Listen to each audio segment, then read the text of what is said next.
Hunter Paul, చెప్పండి. అసలు అక్కడ ఏం జరిగింది? ఈ మిత్రుడు నాకేం చెప్పాడంటే తమకెదురైన ఒక మనిషి ఎంతో శక్తివంతుడని, ఇతను నీతో పోరాడాలని అనుకుంటున్నాడు. ఇంకా ఆసక్తికరంగా ఉంది. खेल तो अभी शुरू हुआ है.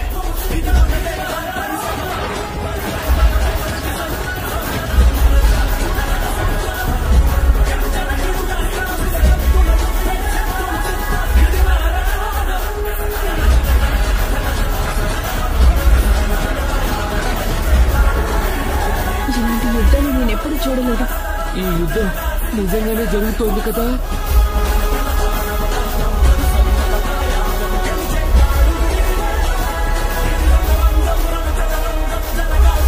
ముందే చెప్పానుగా నీ పని అయిపోయింది అని.